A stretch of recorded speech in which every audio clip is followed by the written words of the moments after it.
শেখ হাসিনা তো 15 বছর পেরেছেন, উনি 5 বছর পারবেন কিনা আমি জানি না। বাংলাদেশে আসবোই, আমাকে নেওয়ার চেষ্টা করতে হবে না, আর যদি সাহস থেকে পাঠান।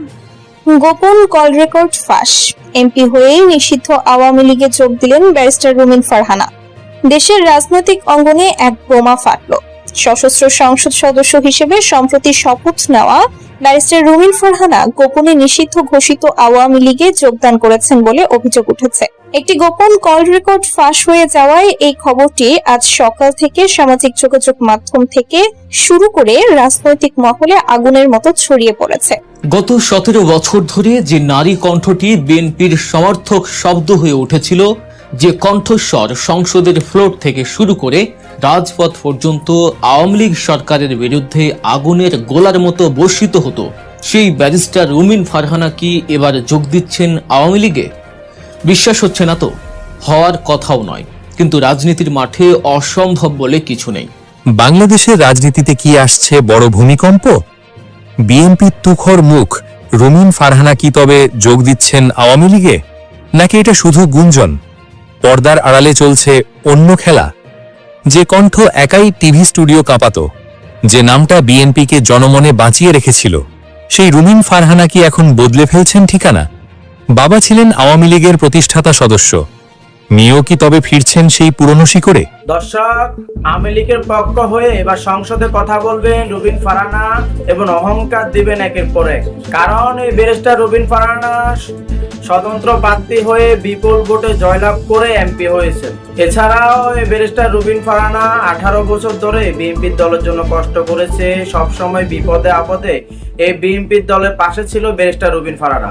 তারপরও কিন্তু সেই দল থেকে এই ব্যারিস্টার রুবিন ফারহানাকে বিন্দু মাত্র মূল্যায়ন করেনি, বরঞ্চ অপমান করে তাকে সেই দল থেকে বের করে দেওয়া হয়েছে। সেই কারণে ব্যারিস্টার রুবিন ফারহানা সংসদে আওয়ামী লীগের পক্ষ হয়ে কথা বলবে, এমনটাই সামাজিক যোগাযোগের মাধ্যমে আলোচনা সমালোচনার জট তুলে দিয়েছে। তো দর্শক, এই বিষয় দেখেছেন ভিডিও শুরুতে কিছু অংশ, শিরোনামের মাধ্যমে বিস্তারিত পুরো ভিডিও জুড়ে। এই বিষয়গুলো দেখার পূর্বে আপনাদের কাছে একটা অনুরোধ, আমার চ্যানেলে যারা নতুন আসছেন চ্যানেলটিকে সাবস্ক্রাইব করে দিয়ে অল ক্লিক করে পাশে থাকা বেল আইকনটি বাজিয়ে দিবেন, তাতে করে আমার চ্যানেলের আপডেট নিউজগুলো সবার আগে আপনাদের কাছে গিয়ে পৌঁছবে। তো দর্শক, চলুন দেখে আসি ব্যারিস্টার রুবিন ফারহানা সংসদে গিয়ে আওয়ামী লীগের পক্ষ হয়ে কথা বলবে, এমনটাই সামাজিক যোগাযোগের মাধ্যমে আলোচনা সমালোচনা জল তুলে দিয়েছে। তো দর্শক, ভিডিওটা অত্যন্ত গুরুত্বপূর্ণ হতে চলেছে, তাই ধৈর্য ধরে একটি লাইক করে সম্পূর্ণ ভিডিও মনোযোগ সহকারে দেখতে থাকুন।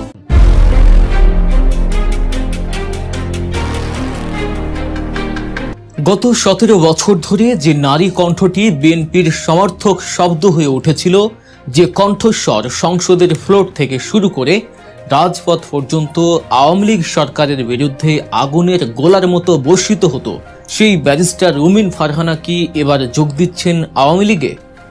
বিশ্বাস হচ্ছে না তো, হওয়ার কথাও নয়, কিন্তু রাজনীতির মাঠে অসম্ভব বলে কিছু নেই। সোশ্যাল মিডিয়ায় এখন যে ঝড় উঠেছে তা কি শুধুই গুজব, নাকি এর পেছনে লুকিয়ে আছে এক অবিশ্বাস্য রাজনৈতিক সমীকরণের বাজি? যে দলের বিরুদ্ধে কথা বলতে বলতে তিনি আজকে রুমিন ফারহানা হয়েছেন, সেই দলের নৌকায় চড়েই কি তিনি পাড়ি দেবেন আগামীর পথ? আজ আমরা ব্যবচ্ছেদ করব এই গুঞ্জনের পেছনের আসল সত্য। গত 1.5 যুগের বেশি সময় ধরে বিএনপির রাজনীতির মাঠ গরম রাখা নেত্রীদের মধ্যে রুমিন ফারহানা ছিলেন অন্যতম। পল্টনের কার্যালয়ের সামনে রুহুল কবির রিজভী কিংবা মির্জা ফখরুল ইসলাম আলমগীররা যখন রাজনৈতিক কর্মসূচিতে ব্যস্ত থাকতেন, তখন মিডিয়ার সামনে বিএনপির কথাগুলো সবচেয়ে ধারালোভাবে উপস্থাপন করতেন এই রুমিন ফারহানা। তার জ্বালাময়ী বক্তব্য নেতাকর্মীদের উজ্জীবিত করত আর প্রতিপক্ষকে করে তুলত নাজেহাল।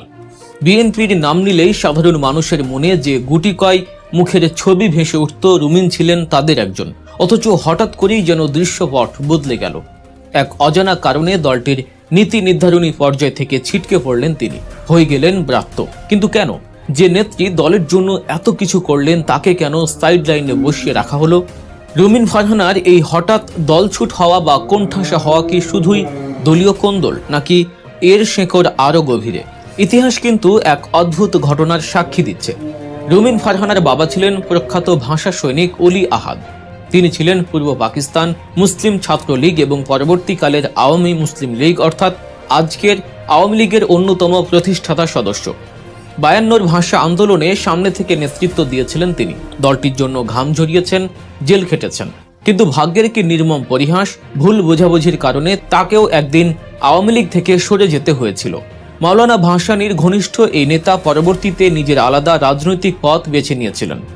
আজ ইতিহাসের সেই একই পুনরাবৃত্তি কি আমরা রুমিন ফারহানার জীবনেও দেখতে পাচ্ছি না? রুমিন সেদিন আফসোস করেই বলেছিলেন, বাবার মতো তারও একই পরিণতি হলো। নিজের দলের কাছেই তিনি আজ উপেক্ষিত। গত 21শে ফেব্রুয়ারি ভাষা শহীদ দিবসে শহীদ মিনারে ঘটে যাওয়া ঘটনাটি ছিল তার জন্য চূড়ান্ত অপমানের। একজন ভাষা সৈনিকের মেয়ে হয়েও তিনি শহীদ বেদিতে ফুল দিতে পারেননি। অভিযোগ উঠেছে বাধা এসেছিল তার নিজেরই দীর্ঘদিনের রাজনৈতিক সতীর্থদের কাছ থেকে। সেখানে এক প্রকার মব বা বিশৃঙ্খলা সৃষ্টি করে তাকে ফুল দেওয়া থেকে বিরত রাখা হয়। প্রশ্ন হলো, যারা একসময় রুমিন ফারহানার নামে স্লোগান দিত তারাই কেন আজ তার বিপক্ষে? তারেক রহমানের নির্দেশে কি তাকে কোণঠাসা করা হচ্ছে, নাকি মাঠ পর্যায়ের অতি উৎসাহী নেতা কর্মীদের কাজ এটি?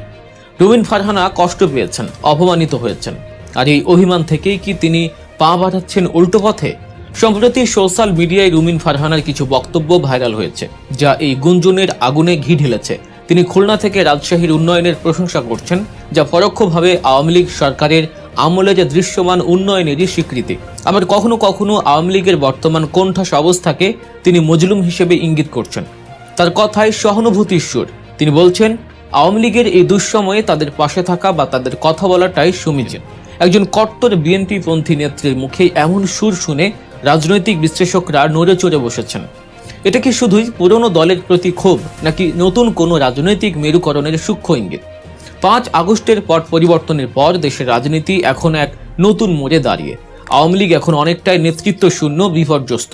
তাদের প্রথম সারির নেতারা অনেকেই পলাতক, কেউ জেলে, আবার কেউ আত্মগোপনে। এই চরম সংকটকালে আওয়ামী লীগের হাল ধরার মতো, মিডিয়ার সামনে শক্ত গলায় কথা বলার মতো নেতার বড়ই অভাব। ঠিক এই জায়গাতেই রুমিন ফারহানা হয়ে উঠতে পারেন এক বড় ফ্যাক্টর। তিনি একজন তুখোর বক্তা, আইনের মানুষ এবং সুশিক্ষিত। জাতীয় রাজনীতিতে তার একটি গ্রহণযোগ্য ও পরিচিত মুখাবয়ব রয়েছে।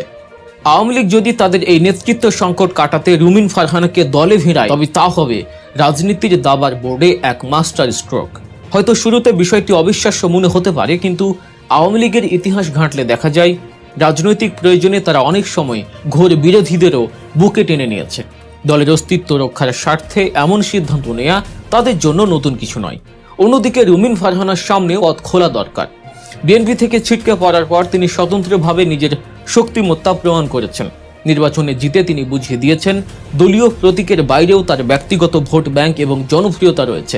এখন যদি তিনি বাবার স্মৃতি বিজড়িত দল আওয়ামী লীগে যোগ দেন, তবে সেটাকে এক অর্থে ঘরে ফেরা হিসেবেও আখ্যায়িত করা যেতে পারে।